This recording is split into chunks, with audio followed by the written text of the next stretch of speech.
the hidden link between your childhood shame and adult procrastination. Until you make the unconscious conscious, it will direct your life, and you will call it fate. Carl Jung. Have you ever wondered why you keep putting things off, even when you know they matter?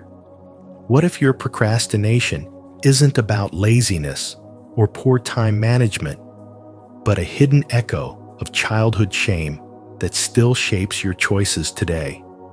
In this video, we'll uncover the surprising connection between your early emotional wounds and the patterns that hold you back as an adult, and more importantly, how you can break free. As you listen, I invite you to reflect on your own journey and share in the comments. Do you think your past still influences the way you act today?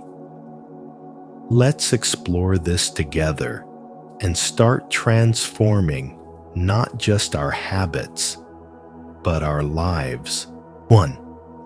Procrastination is often rooted in childhood shame, not laziness or poor time management. Procrastination is often misunderstood as a flaw of laziness, poor planning, or lack of willpower. Yet beneath its surface lies a far more intricate truth. It is often a shield forged in the earliest chapters of life, when being fully yourself felt unsafe or unacceptable. In those formative years, perhaps your joy, curiosity, or creative expression was met not with encouragement, but with criticism, mockery, or subtle disapproval. The soul, sensitive and impressionable, absorbed a silent but powerful lesson. To be seen is to be at risk. To reveal yourself is to invite pain. And so, without realizing it, you began to retreat. You learned to delay, to hesitate, to keep parts of yourself hidden.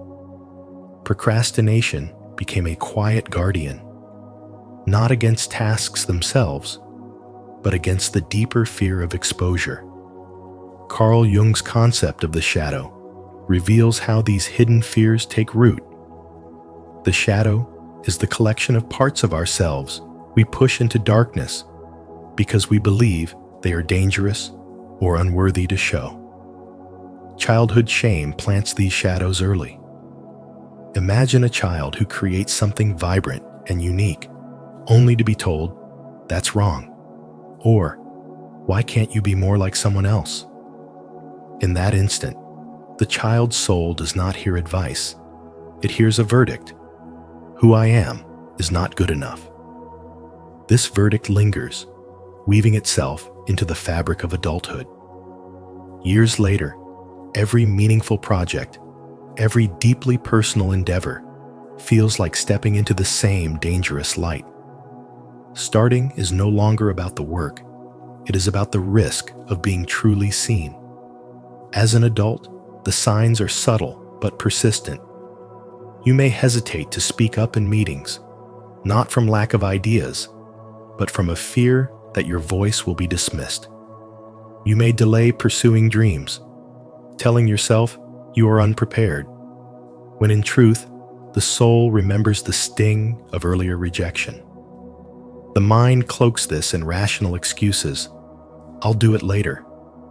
The timing isn't right. I'm waiting for inspiration. But beneath them lies the child's voice, whispering, "Stay safe. Stay unseen." Procrastination, then, is not the enemy. It is a coping mechanism born from a soul that once needed to protect itself. Yet Jung's wisdom teaches that healing begins when we make the unconscious conscious. Recognizing procrastination as a signal rather than a defect changes everything.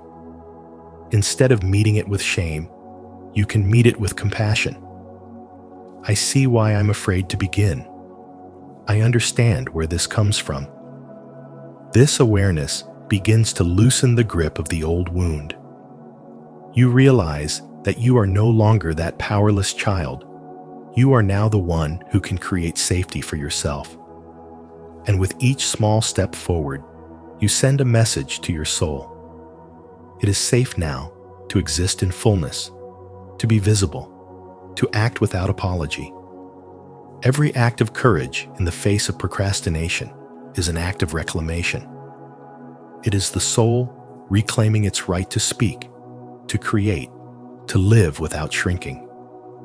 It is the gradual dismantling of the armor that shame built around your potential. And as that armor falls away, you begin to see procrastination not as the obstacle it once seemed, but as the shadow that pointed you toward the deepest work of your life, the work of becoming whole and finally free. 2. Shame develops when a child is told they are too much. Shame, as Carl Jung described, is not just the guilt of doing something wrong. It is the wound of feeling wrong for simply being who you are. It begins when, as a child, you are told you are too much in ways that strike at the core of your identity. Too loud, too sensitive, too emotional, too curious, not because these qualities were harmful, but because they made others uncomfortable. This is not the shame of breaking a rule. It is the shame of being made to believe that the very essence of your soul is unacceptable. When this message is repeated, the child begins to hide pieces of themselves as if locking away treasures to protect them from further rejection. They learn to tone down their joy, silence their opinions, and mute their natural energy not by choice, but as a survival strategy to belong. This self-editing becomes so ingrained that it follows them into adulthood, shaping how they show up in the world. In many cases, this early shame reappears later in life as procrastination. On the surface, procrastination might look like poor discipline or lack of motivation. But as Carl Jung often pointed out, surface behaviors rarely tell the whole truth. Beneath the delay is often the fear of being seen. When you start a project, share an idea, or take a step towards something important, you risk exposing the very parts of yourself you once hid. The thought of criticism, rejection, or hearing again that you are too much can be so paralyzing that avoiding the task feels safer than facing potential judgment. In this way, procrastination becomes an unconscious shield, keeping you invisible to protect you from pain. Daniel, a gifted graphic designer in his mid-30s, could produce stunning designs in hours, yet he often took weeks to even begin a project. To outsiders, he seemed undisciplined, but in reality, he was carrying the echoes of his father's dismissive words. As a child, every time Daniel showed his drawings, his father would say, "Too busy, not realistic, a waste of time." Those repeated rejections carved deep into his confidence. Years later, every blank canvas triggered the same fear of disapproval, and procrastination became his way of postponing that possibility. Carl Jung would explain this as the shadow at work of the parts of ourselves we have buried because someone once told us they were unacceptable. Yet these too much parts are often the most vibrant, creative, and authentic expressions of who we are. Hiding them does not protect us. It quietly starves us. Healing begins when you trace this shame back to its source. Recognize that it was never truly about your worth, and allow yourself to reclaim what you once hid. Procrastination is not proof of laziness. It is a signpost pointing to where your soul still needs permission to breathe. When you meet that fear with compassion and courage, you are not just becoming more productive, you are freeing yourself to live in the fullness of who you were always meant to be. Are you ready to embrace your whole self again? If so, comment below I will be me, to honor your commitment to living authentically. 3. Carl Jung's shadow concept explains this dynamic. Carl Jung's concept of the shadow offers a profound spiritual lens to understand why procrastination often runs much deeper than poor time management or lack of discipline. The shadow is made up of the parts of yourself you were told to hide, suppress, or reject, the traits, emotions, and desires that someone in your early life decided were unacceptable or too much. As a child, you quickly learned that expressing these parts could lead to punishment, ridicule, or the withdrawal of love. To survive, you buried them deep in your unconscious. But what is buried does not vanish. It lingers, shaping your adult behavior in subtle, powerful ways. Jung once said, "Until you make the unconscious conscious, it will direct your life and you will call it fate." Procrastination is often one of those hidden directives.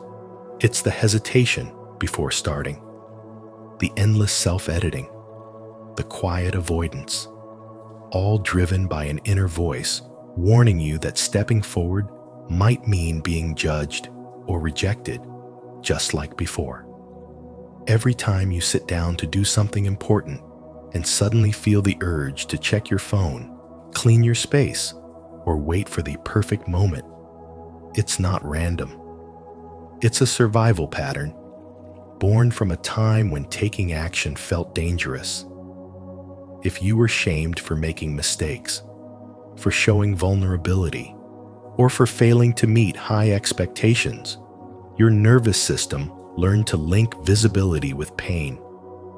Procrastination becomes your shield, delaying the moment you might fall short and re-experience that deep, familiar shame. This is why people stay trapped in cycles of delay, not because they lack ambition or intelligence, but because every step forward awakens old fears that once kept them safe. The true spiritual work isn't about forcing yourself to push through with sheer willpower, but about gently meeting and integrating the parts of yourself you were taught to fear. Jung believed that embracing the shadow is essential for wholeness, because the very qualities you hide are often the ones that hold your greatest power. This means changing the way you respond when you hesitate, asking, "What am I protecting myself from?" instead of, "Why am I so lazy?" It's practicing self-compassion, making space for imperfection, and rewriting the inner script that says you are only worthy if you never fail. When you see procrastination not as the enemy, but as a messenger, you open the door to real transformation. Each moment of delay becomes an opportunity to reassure the part of you that still believes invisibility is the only safety. As that part learns to trust, action becomes less about proving your worth and more about expressing your truth. And in that shift, fear loosens its grip, replaced by presence, courage, and the quiet knowing that every step you take is an act of reclaiming the pieces of your soul you once abandoned. 4. Procrastination functions as emotional safety. Procrastination often operates as an emotional safety net, a subtle yet powerful way the soul shields itself from the wounds it once endured. It is not simply about lacking discipline or motivation. It is a deeply ingrained survival strategy, born from moments in childhood when visibility brought pain. Perhaps it was the sting of harsh criticism, the humiliation of being laughed at, or the quiet ache of rejection. In those moments, the nervous system encoded a message: being seen is dangerous. And from that point on, delay became protection. By putting things off, you delay exposure.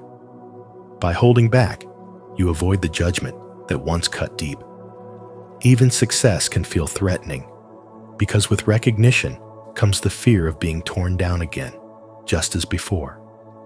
This is why opportunities that promise growth, joy, or acknowledgement can also stir up anxiety and resistance. The body remembers what the mind tries to forget, whispering, "Stay small, stay safe." The procrastination you fight against today may simply be the echo of a younger self, still carrying the weight of shame, still trying to protect you from old wounds. Imagine a child who once stepped forward with excitement, only to be met with ridicule that burned into memory. Years later, as an adult, that same excitement is tangled with dread. The soul is not resisting progress, it is avoiding pain. Carl Jung taught that until you make the unconscious conscious, it will direct your life and you will call it fate.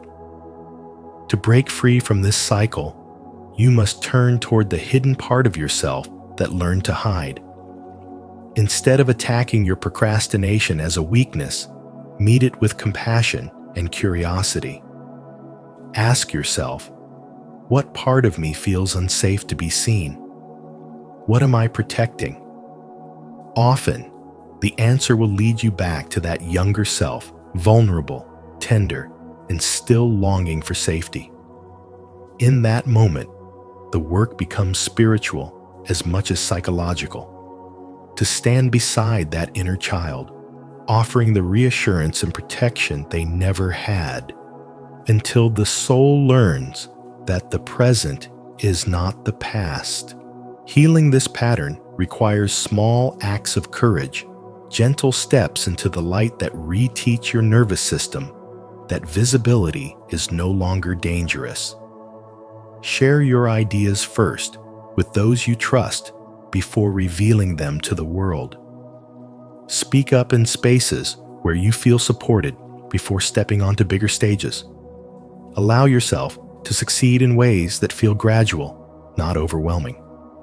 Each step becomes both a declaration and a reprogramming. I am safe now.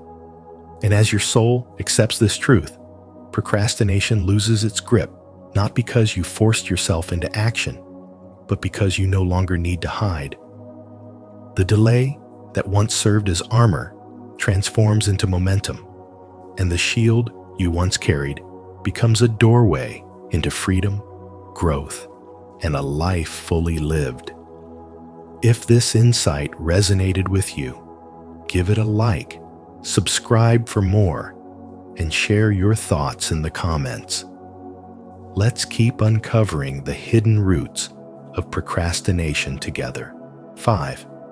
The persona versus hidden self-conflict. Carl Jung described the persona as the mask we wear to navigate the world, the polished, socially acceptable version of ourselves that wins approval and avoids conflict. Beneath that mask lives the hidden self, raw, unguarded, and completely authentic, the part that existed before shame, criticism, or rejection shaped the way we behaved. For many adults, procrastination has little to do with laziness or poor time management.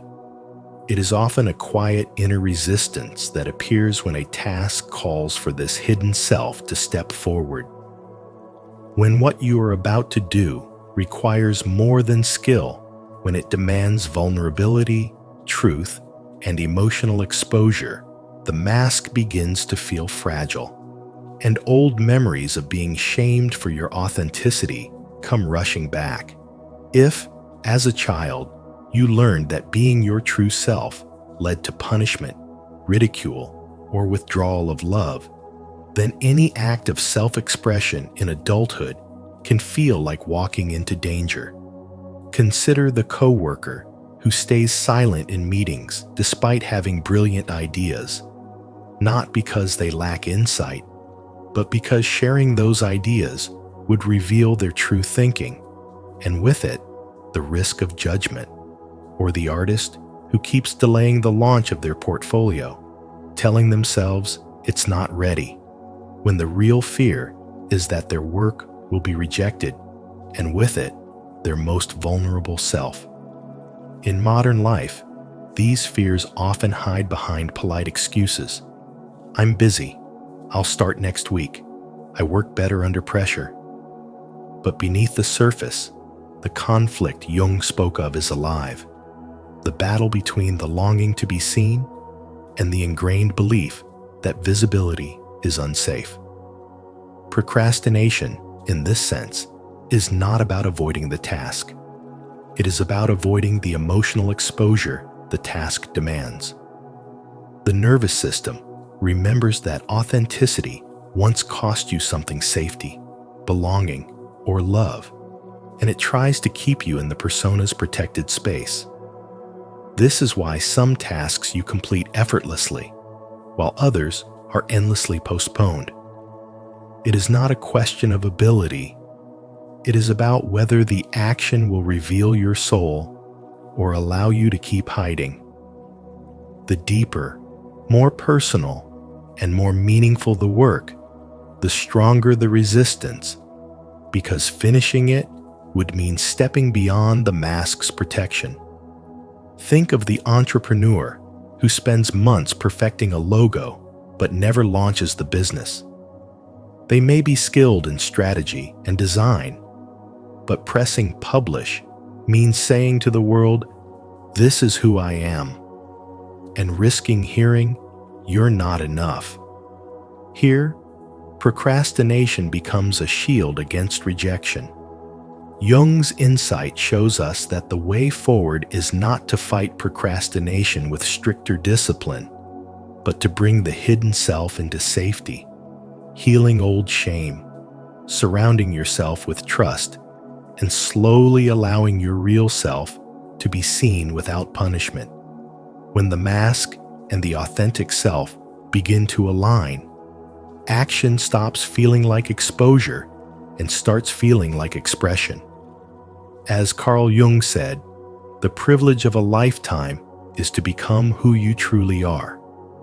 The more you nurture the hidden self and let it integrate with the persona, the less you will need to hide behind delay, and the more naturally you will move forward with courage, clarity, and peace. 6. The shame shadow loop. Shame has a way of quietly embedding itself into the deepest layers of your being, turning simple delays into a cycle far more destructive than most people realize. What begins as "I procrastinate" slowly mutates into "I am a procrastinator." And that small shift in language binds the behavior to your identity. This is the shame shadow loop Carl Jung alluded to in his teachings, a cycle where shame triggers avoidance. Avoidance breeds even more shame, and each round tightens its hold on who you believe you are. As Jung once said, until you make the unconscious conscious, it will direct your life, and you will call it fate. Every time you avoid a task, especially one that stirs fear of failure or rejection, you are not just avoiding the work, you are avoiding the feelings and memories it awakens from childhood. Moments when you were shamed, criticized, or made to feel like your worth depended on flawless performance. In this loop, temporary relief from avoidance is quickly replaced by a heavier wave of shame, whispering that your flaw is not in what you do, but in who you are. Over time, this shame becomes a silent architect of your choices, shaping your relationships, your opportunities, and even your destiny. In spiritual terms, your soul begins to carry the false belief that you are inherently inadequate, and this belief erodes the courage to show up fully in life. This is why so many people feel stuck, not because they lack discipline or time, but because their sense of self has been quietly imprisoned by old wounds. Imagine a child growing up in an environment where love feels conditional, where mistakes invite ridicule, and only perfection earns acceptance. That child learns to hide, to make themselves small, to avoid any chance of being exposed. As an adult, each unfinished project and delayed decision is not laziness. It is self-protection in disguise. Breaking free requires more than forcing yourself to just do it. It demands that you turn toward the parts of yourself you've exiled, the parts carrying the shame you were never meant to bear. Jung called this bringing light to the shadow, the act of reclaiming and accepting what has long been hidden. Each time you take action, even imperfectly, you disrupt the loop and prove to yourself that you are more than the labels you've worn. Every small act becomes a spiritual rebellion against the belief that your worth is measured by perfection. And in choosing compassion over judgment, you teach your soul a new truth. You have always been worthy, even in your unfinished, imperfect state. Over time, this truth grows louder than the shame, until one day the loop breaks, not because you learned to manage your time better, but because you finally remembered who you really are. If you've stayed with us to this point, comment, "I break the cycle" below. Your words remind us we're not alone in this journey. 7.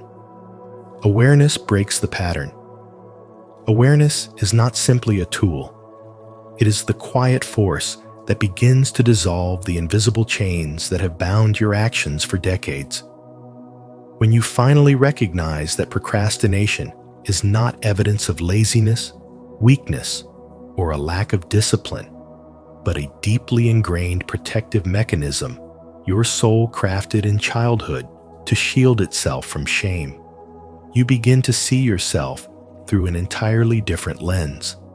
This understanding reveals that every moment you hesitated, delayed, or avoided was not a failure, but a form of self-preservation, a way to keep yourself safe from the piercing eyes of judgment and rejection. For many, this pattern began in the earliest years, in a home or environment where being truly yourself was met with criticism, punishment, or withdrawal of love. The child you once were taught that stepping forward, expressing ideas, or taking risks could invite pain, and so the safest choice was to hold back.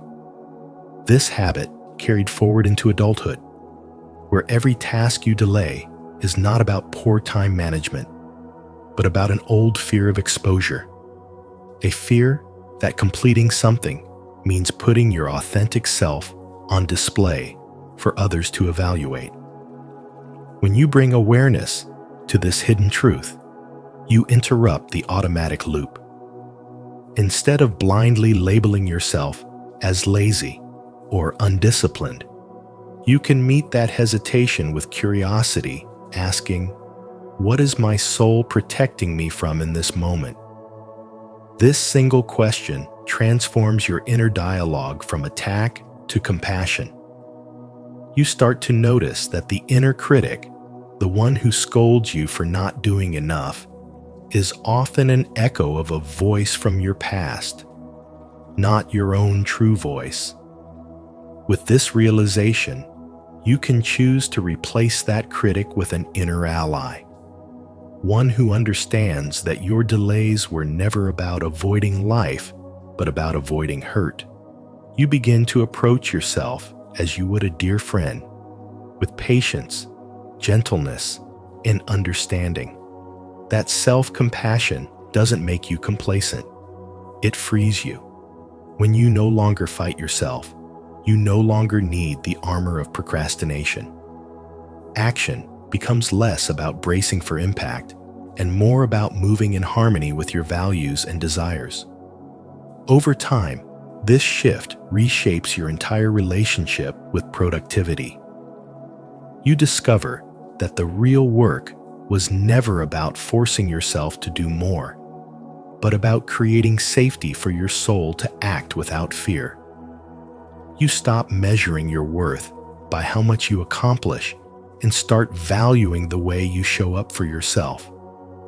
And as this inner safety deepens, procrastination loses its grip because its original purpose protecting you has been fulfilled in a healthier way. What once felt like a battle becomes a collaboration between your conscious mind and the parts of you that once hid in the shadows. In this way, awareness is not just a moment of insight. It is the beginning of a lifelong reconciliation between who you were told to be and who you truly are. 8. Reparenting the inner child. Carl Jung once said, "The most terrifying thing is to accept oneself completely." And nowhere is this more true than in the journey of healing from childhood shame that silently fuels adult procrastination. Growing up in an environment where being yourself felt unsafe, where showing emotions, making mistakes, or simply being seen was met with criticism, rejection, or punishment, teaches the younger self a dangerous belief. Visibility equals danger. This belief doesn't disappear with age. It hides in the background, shaping the way you work, love, and show up in the world. Procrastination in this context isn't laziness or poor time management. It's a shield, a survival strategy. Deep inside, there's a part of you that fears finishing something because being noticed could reopen old wounds. Reparenting the inner child is the key to breaking this cycle. It means becoming the loving, protective, and supportive figure you always needed but never had. It's about offering your younger self the acceptance and safety they were once denied, proving through small, consistent actions that being visible no longer equals danger. Healing doesn't happen through one grand gesture, but through everyday moments that slowly rewrite your inner story. Completing a task, speaking up in a meeting, or sharing your opinion without fear. All of these are acts of reparenting, telling your inner child, you are safe now. You can be seen. In modern life, this often shows up in subtle ways. You may be given an exciting opportunity at work, one that could bring recognition. Yet every time you try to begin, you find yourself endlessly scrolling, tidying, or convincing yourself you'll start tomorrow. Beneath the delay is the same old fear. If I succeed, they'll notice me. If they notice me, they might judge me. And if they judge me, I could be hurt. This fear belongs to the child who learned that attention was dangerous. But Carl Jung taught us that until we bring these unconscious patterns into the light, they will run our lives without us knowing. Reparenting gently challenges this fear by pairing visibility with safety, proving to your nervous system that the past no longer defines the present.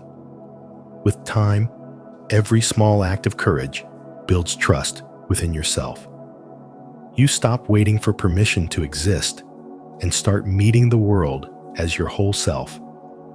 Procrastination loses its grip because there is no longer a need to hide from your own potential. The voice of your inner child shifts from one of fear to one of trust. I am seen. I am accepted. I am safe. This is the essence of the work, creating a new inner reality where success and safety can exist side by side. As Jung reminded us, until you make the unconscious conscious, it will direct your life and you will call it fate. Reparenting transforms fate into choice, shame into self-trust, and fear into freedom. Your inner child deserves to feel safe, seen, and loved. Type, I am safe now, in the comments to affirm your commitment to healing and embracing your true self. 9. Building a life where it's safe to be visible. Carl Jung once said, "The privilege of a lifetime is to become who you truly are," and that truth holds the key to dissolving the invisible chain between childhood shame and adult procrastination. Procrastination is rarely about laziness or poor time management. It's often a deeply rooted spiritual defense mechanism formed when, as a child, you were made to believe that certain parts of you were wrong, too much, or not enough. That early wound plants a quiet but powerful fear of being seen, and even as an adult, it can cause you to hesitate before starting something important, to delay sending that message, or to abandon projects that truly matter because exposure still feels dangerous, as if it will awaken the shame you once felt. The spiritual path to breaking this cycle begins with building a life where it is safe to be visible. This means deliberately choosing environments, projects, and relationships that allow you to exist without shrinking, pretending, or wearing a mask. It's about finding spaces where your truth is welcomed, where your mistakes are met with understanding, and where your worth is not measured by performance, but by presence. Just like a seed cannot thrive in poisoned soil, your soul cannot flourish in environments that demand you hide who you are. But in healthy, accepting soil, growth happens naturally, without forcing, without the heavy resistance that procrastination brings. This is not accidental work. It's a conscious spiritual practice that requires the courage to walk away from what constantly triggers old shame, even if it feels familiar or safe. It means asking yourself, before committing to anything, will this allow me to be more of who I am, or will it require me to be less? With each choice, you retrain your nervous system to see visibility not as a threat, but as freedom. And when you no longer fear being seen, productivity flows not because you've suddenly become more disciplined, but because the weight of fear has been lifted. You begin to act not to avoid pain, but to express your soul. As Jung reminded us, until you make the unconscious conscious, it will direct your life and you will call it fate. Procrastination is not your enemy. It is a signal from the unconscious, asking you to heal the wound that taught you to hide. Instead of blaming yourself for not doing enough, look at whether the spaces you inhabit nourish your spirit or suffocate it.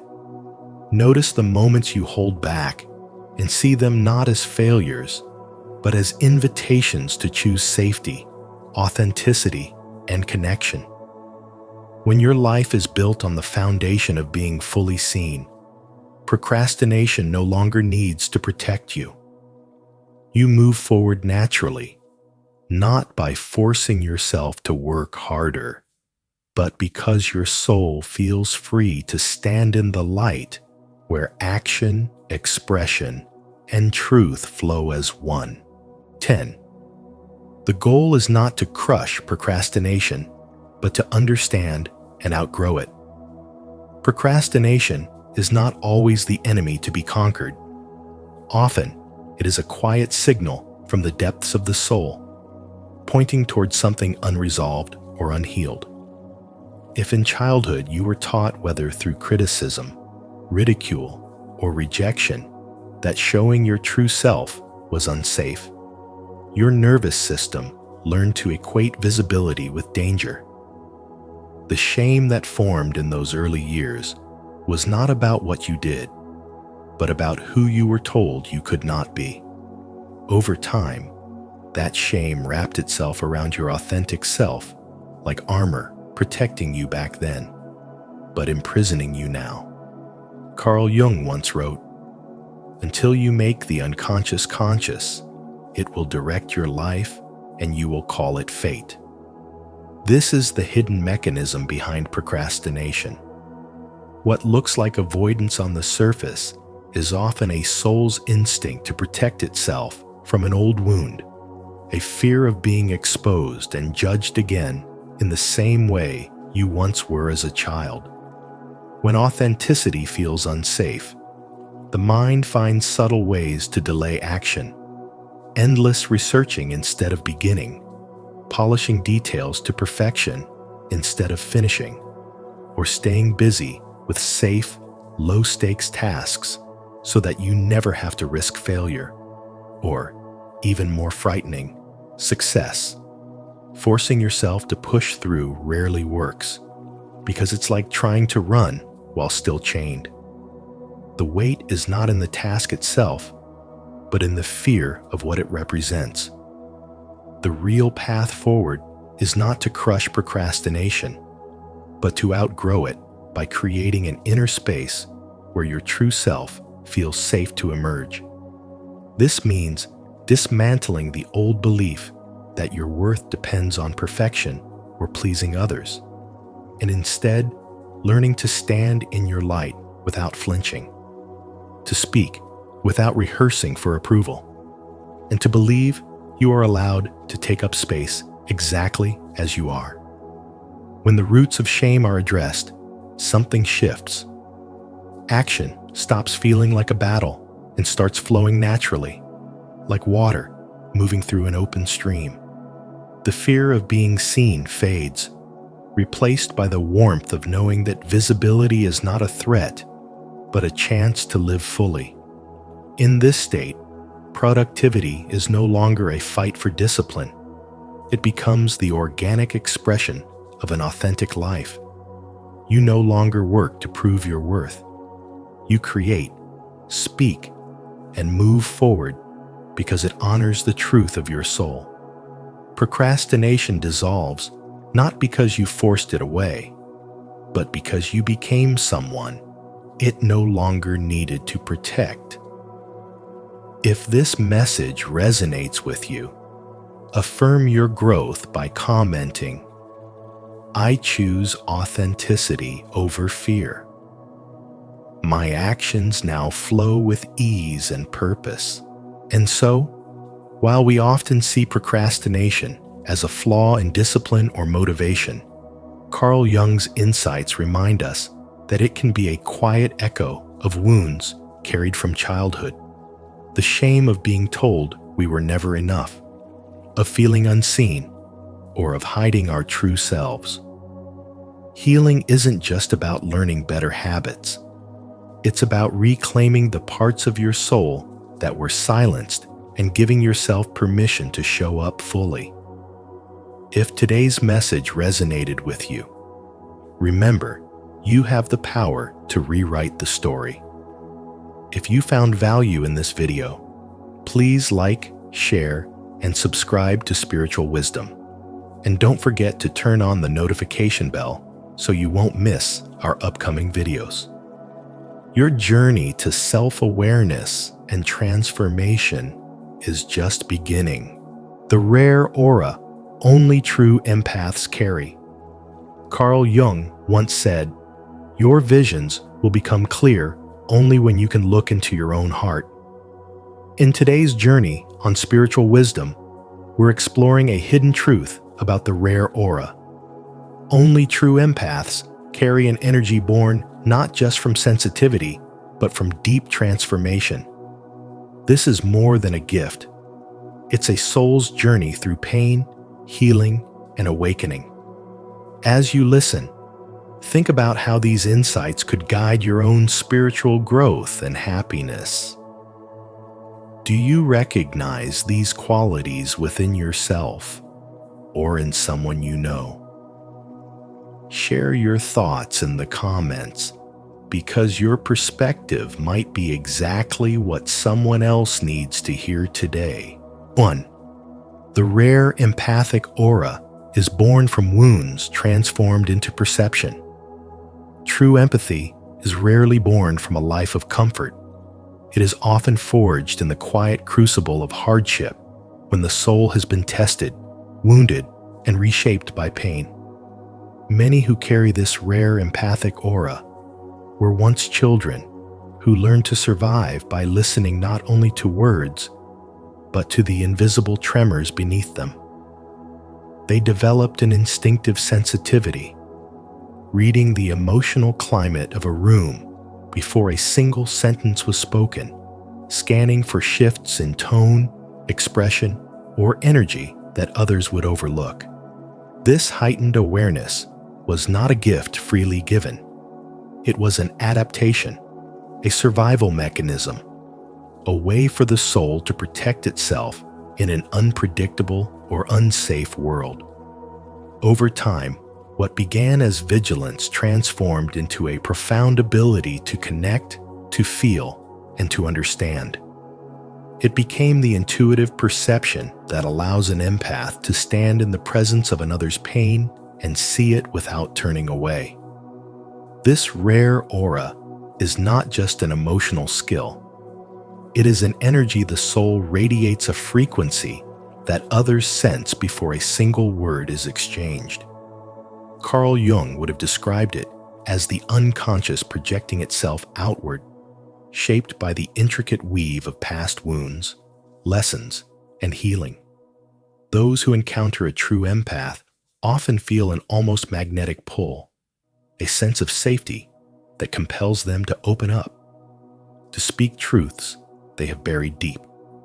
What they do not realize is that this trust is born from the empath's own history of navigating vulnerability. The empath's presence says, without words, I have been where you are. I understand. And yet, this extraordinary sensitivity carries a hidden cost. Because the empath feels so deeply, they are also more susceptible to emotional exhaustion, to absorbing the pain of others, and to being drained by those who mistake their openness for endless availability. To carry such an aura is to walk a delicate path between openness and self-preservation.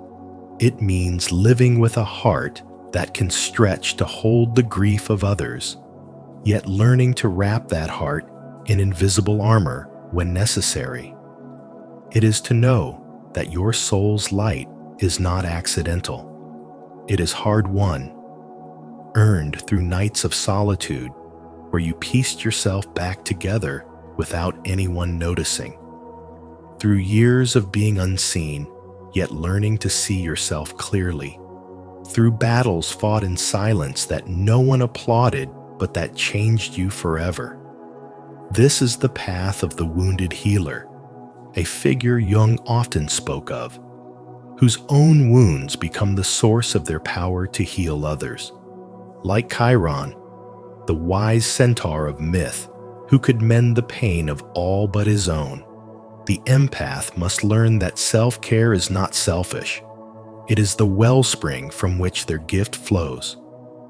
Every scar carried within the soul becomes a thread in the tapestry of their wisdom. Each moment of pain alchemizes into a deeper capacity to understand, to forgive, to love without judgment. And in this way, the empath moves through the world as both a sanctuary and a mirror reflecting back to others their own hidden truths, while quietly holding the knowledge that their own journey has been the greatest teacher. This is the essence of the rare aura, not a fragile sensitivity, but an unshakable strength disguised as gentleness, a living testament that suffering can be transformed into sight, and that the deepest wounds can give rise to the most luminous light. Have you ever felt your deepest pain transform into a gift of intuition? If so, share your experience in the comments so others can learn from your journey. If not, comment, I will awaken. And let's walk this path of empathy and awareness together. 2. Empathy is both a gift and a warning. Empathy, as Carl Jung profoundly understood, is not merely a pleasant quality or a gentle kindness. It is a rare and powerful force that can bring light to the darkest places while also pulling you into the depths of human suffering if you do not learn to guard it. It is both a blessing and a warning, for it attracts both the warmth of human connection and the heavy shadows of others' pain.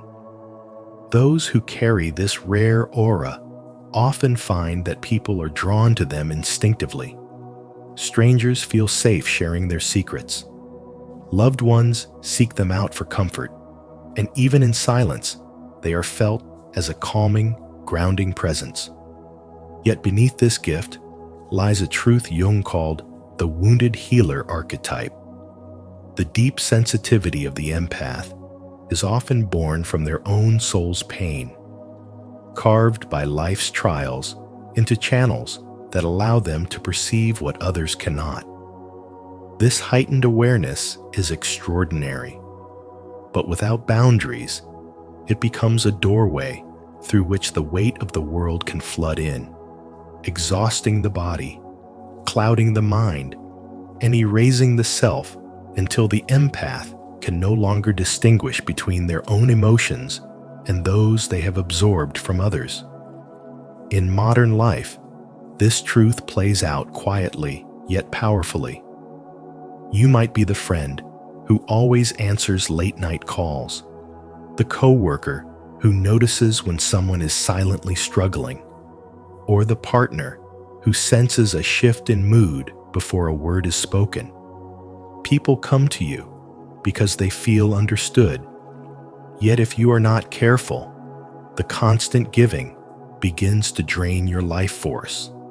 Carl Jung's teaching on individuation, the journey toward becoming your true, whole self, reminds us that even the most open heart must learn to remain rooted. For an empath, individuation means holding space for another's pain without letting it spill over into your own soul. Staying compassionate while protecting the sacred center of your being.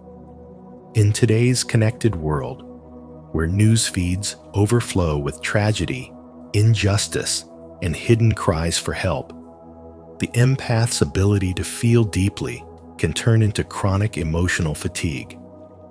The danger is subtle but real.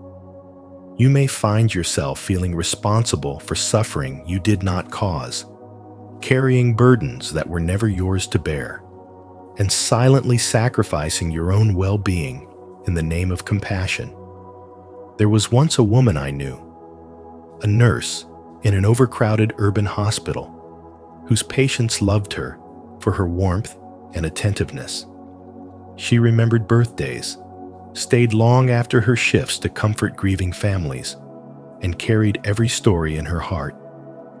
But at night, she lay awake replaying their pain, unable to release it. Her health began to falter, and joy drained from her life. Only when she learned to set emotional boundaries to close her inner door after a day of service did she reclaim her strength. She discovered that caring for others did not mean abandoning herself, and that sometimes the most loving act is to step back so you can keep showing up tomorrow. This is the paradox of empathy. To keep your light burning, you must sometimes shield it from the wind. Your rare aura is a gift to the world, but as Carl Jung warned, what makes you unique can also undo you if you lack self-awareness. Your sensitivity is not meant to be an unguarded channel for every passing emotion, but a finely tuned compass, guiding you toward where your presence is needed most while keeping your own soul nourished. Boundaries are not walls that shut people out. They are the structures that protect the sacred space from which your empathy flows. When you honor your own limits, you preserve the purity of your gift. When you respect your own needs, you ensure that your empathy remains a source of healing rather than harm. The truest power of your rare aura lies not just in your ability to feel, but in your wisdom to know what is yours to carry and what is not.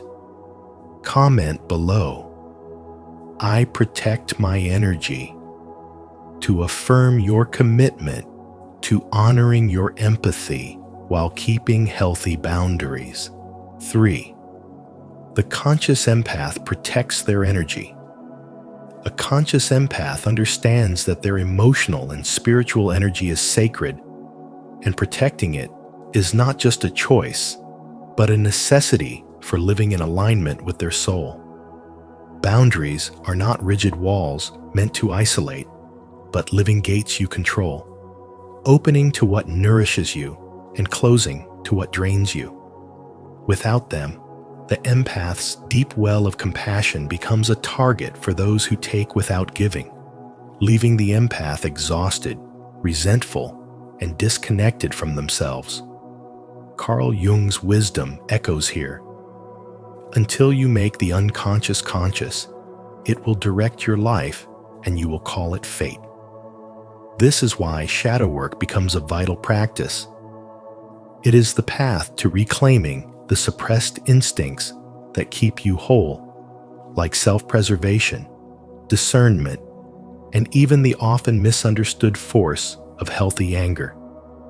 For too long, many empaths have been conditioned to see anger as something shameful, something that must be buried. But in truth, healthy anger is a guardian of your boundaries, the inner voice that rises when your spirit is being violated or your energy misused. To integrate this side of yourself means you can say no without guilt, withdraw without apology, and stand in your truth without hostility, knowing that you are not here to carry every burden or heal every wound you encounter. Your energy is like a sacred garden, one that must be tended with intention. You do not allow careless feet to trample its soil, nor do you scatter its seeds on barren ground in the hope that something will grow. You nourish it, you cultivate it, and you understand that when it blooms, the beauty and fragrance you share with others come from abundance, not sacrifice. This awareness sharpens your ability to recognize the quiet leaks of energy, the draining conversations, the relationships built on imbalance, the constant accessibility that leaves no time for solitude, the self-neglect disguised as generosity. Spiritual maturity means seeing that love without boundaries is not pure love, but self-abandonment in disguise. When you honor your limits, you give from a place of strength rather than depletion, and your compassion gains depth because it is rooted in self-respect. The conscious empath knows that protecting their energy is not an act of selfishness, but a sacred responsibility. They understand that their gift of sensitivity is a finely tuned instrument, one that can heal, inspire, and transform, but only when it is cared for. As Jung said, "Who looks outside dreams, who looks inside awakes." By looking inward, you awaken to the truth that you are not here to be consumed by the needs of others, but to channel your empathy with intention, offering it where it will truly make a difference. This is how your rare aura becomes more than just a passive glow. It becomes a force that illuminates, protects, and elevates not only those who receive it, but also the soul that carries it. 4. Your aura changes with your inner state. Your aura is a living reflection of your soul's condition, and it silently communicates to the world around you in ways that words never could.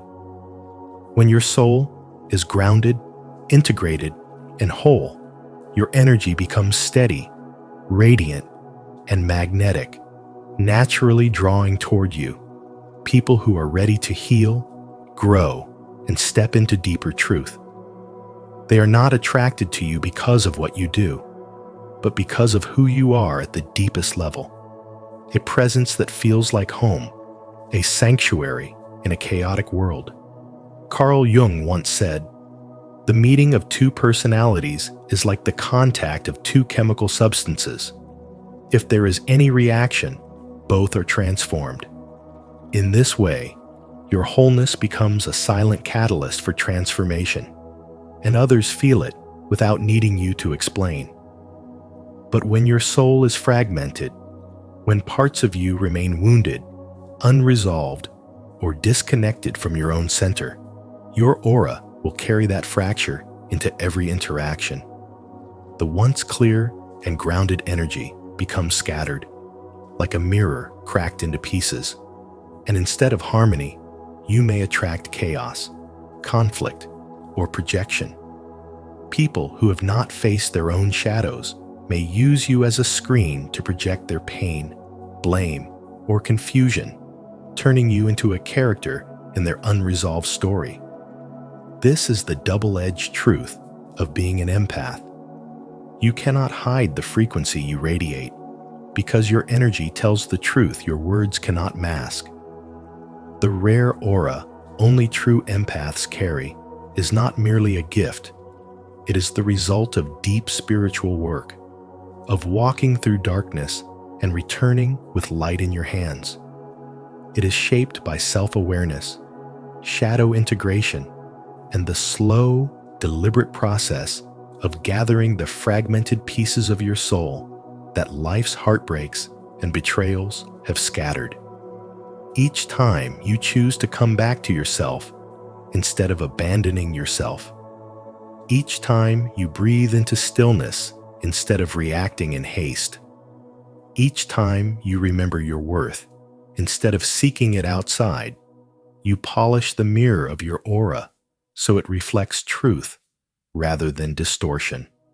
This is why empaths who have done their inner work seem magnetic without trying.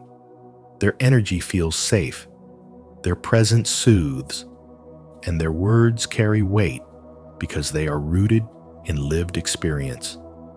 Jung's insight rings true here.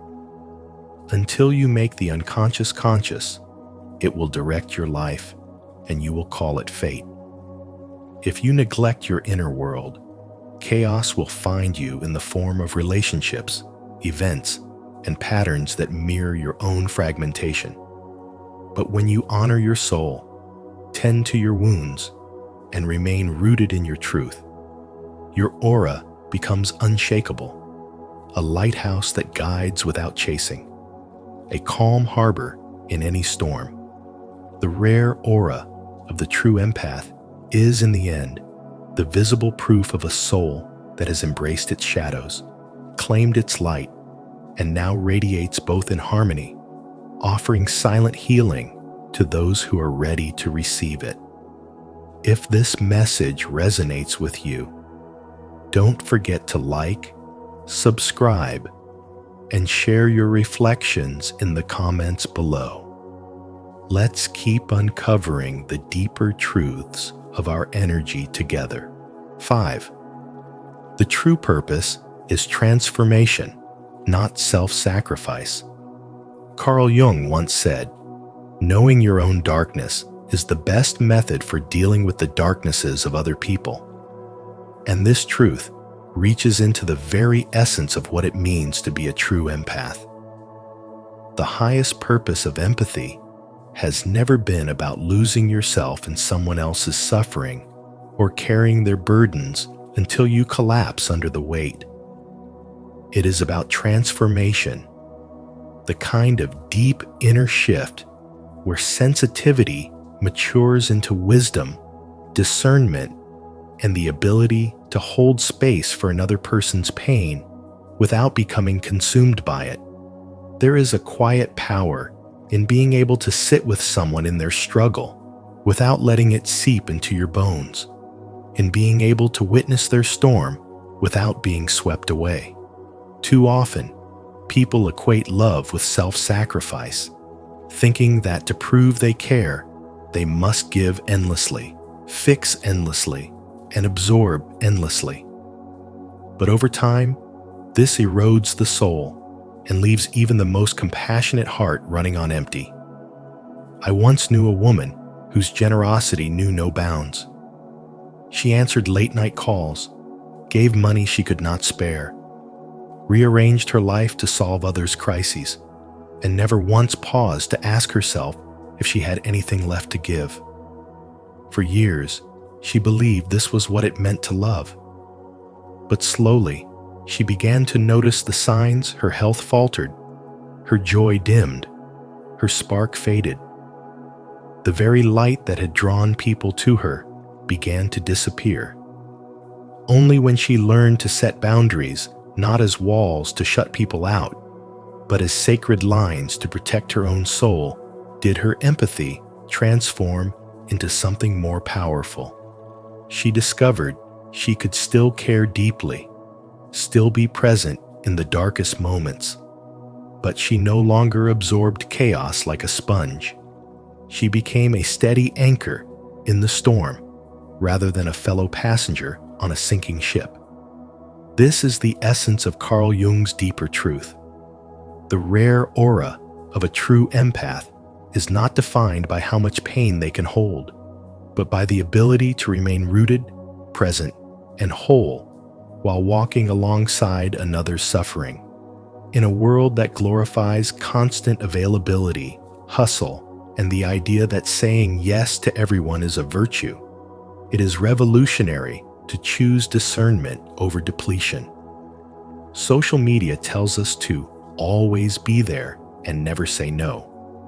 But these mantras, without balance, only lead to burnout, resentment, and a slow erosion of self. Real love is not about drowning with someone. It is about keeping your own head above water so you can help them find the shore. When empathy evolves into wisdom, it becomes sustainable. It becomes a gift that heals rather than drains. This is what Jung called individuation, the process of becoming whole, integrating your light and your shadow so that your compassion is no longer tangled with the need to rescue. You understand that your role is not to absorb every wound, but to create a space where others can feel safe enough to heal themselves. You stop being an emotional martyr and instead become a beacon, offering light without extinguishing your own flame. The rare aura you carry is not the mark of a soul that has been consumed by others, but of one that has been refined by its own transformation. A soul that has learned to love without losing itself. 6. You are not here to fix everyone. You are not here to fix everyone, no matter how deeply your heart aches to do so. Because the role of a conscious empath is not to throw yourself into every storm, but to stand as a lighthouse, steady, unshaken, and unmovable, guiding those who are ready to find their own way. Like a flame that continues to burn, even in the fiercest wind, your spiritual purpose is to illuminate the path, not to absorb every shadow or carry the weight of every soul's darkness. Carl Jung once said, "The privilege of a lifetime is to become who you truly are." And for you, this means embodying your light so fully that you do not have to chase anyone into the depths. They will see your glow and choose for themselves whether to walk toward it. The rare aura you carry as a true empath was not formed by endlessly giving or rescuing, but by transmuting your own wounds into wisdom, your pain into power, and your compassion into a presence so grounded that it naturally inspires without needing to control. Too often, empaths confuse their spiritual calling with a duty to save everyone, forgetting that even the strongest swimmer will drown if they try to pull too many undercurrents to shore. Your gift is not measured by how much suffering you can endure, but by how deeply you can remain anchored in your truth while still radiating love. A lighthouse does not leap into the waves. It remains rooted, letting its beam pierce the fog, and in doing so, it becomes the very thing that ships depend on to navigate safely. When you stay grounded in your own energy, aligned with your highest self, you become that guiding light, not through force, but through the undeniable pull of your authenticity. Yet the pull to overextend is powerful, because the pain of the world feels personal to a sensitive soul. Every cry for help seems to demand your immediate response. Every wound you witness feels like a wound you must heal. But as Rumi reminds us, do not get lost in your pain. Know that one day, your pain will become your cure. You are not the cure for everyone. You are the reminder that healing is possible. By protecting your energy, you are not being selfish. You are safeguarding the very source of your light.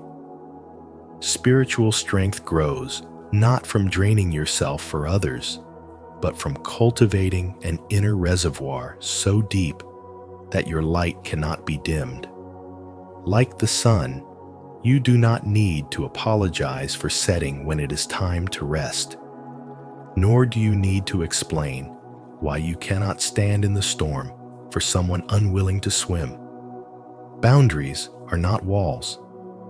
They are lighthouses' foundations, ensuring the tower stands for decades instead of crumbling after one storm. When you honor your limits, you teach others to honor theirs.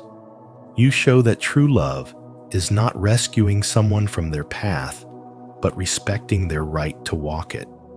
The rare aura of a true empath is not defined by constant sacrifice, but by radiant being a steady, quiet light that guides without chasing, heals without absorbing, and inspires without losing itself. You remain in your place of power, tending to your own flame, knowing that those meant to find your light will see it not because you entered their chaos, but because you stayed anchored in your truth, unshaken, unwavering, and whole. Comment: I agree. If you believe your role is to guide through presence, not by carrying every burden, or I don't think so, if you see it differently. 7. Wholeness is the highest expression of empathy. Wholeness is the highest and most complete expression of empathy, a state where the soul stops rejecting or hiding its broken parts and instead welcomes every fragment into a unified, harmonious self. True empathy does not grow from a life shielded from hardship. It is born in the deep valleys of experience, where both the light and the shadow of the human heart are faced without denial. The rare aura that true empaths carry is not a fragile glow that comes from innocence. It is a steady, unwavering presence, forged in the fires of loss, heartbreak, and disappointment. They have walked through seasons where their trust was betrayed, where their kindness was misunderstood, and where their love was taken for granted. And yet, they refused to let those wounds harden them into cynicism. Instead, they turned pain into wisdom, learning to stand as a clear, compassionate force without losing themselves in the storms of others. They understand, as Carl Jung once said, that one does not become enlightened by imagining figures of light, but by making the darkness conscious. They do not run from their own darkness. They turn toward it, sit with it, and listen until it reveals its hidden truth. In doing so, they strip it of its power to control them. This integration transforms their empathy from a fragile sensitivity into a grounded, unshakable presence. They can step into another person's chaos and remain steady because they have already learned to navigate their own. They no longer confuse compassion with self-sacrifice. They know that holding space for someone does not mean drowning in their pain. Just as a tree becomes strong, not because it has been spared the wind, but because it has endured countless storms, The empath's soul gains its depth and resilience from uniting opposites, light and shadow, wounds and wisdom, fragility and strength. Their presence carries a quiet weight, a truth you can feel in the way they look at you, listen to you, and see beyond your words. When they comfort you, it is not with shallow platitudes, but with the assurance of someone who has been where you are and knows the road through it. Their compassion is not pity, it is connection. In their wholeness, they remind others that they too can reclaim the parts of themselves they have hidden out of shame or fear. They show that the soul does not need to be perfect to be powerful, and that our shadow, when embraced, becomes an unexpected source of strength. The aura they carry is unlike any other, not the flicker of a candle easily snuffed out, but the steady, guiding light of a lantern that has burned through countless nights. They embody the truth that wholeness is not the absence of pain, but the alchemy of transforming it into something sacred. And in doing so, they become living proof that the most radiant beauty a soul can possess is born from the courage to integrate every part of itself. If this message resonates with your soul today, comment below. I embrace my wholeness, and I honor both my light and shadow. And so, the rare aura of a true empath is not merely a gentle gift, but a profound transformation born from pain, turned into deep perception, a spiritual signature that shapes every connection you make. If this message has touched your heart or opened your eyes, I invite you to keep walking this path of awareness with us. Like this video, share it with someone who needs to hear it, and subscribe to Spiritual Wisdom. Don't forget to turn on notifications so you won't miss any of our upcoming journeys into the depths of the soul and the mysteries of human nature.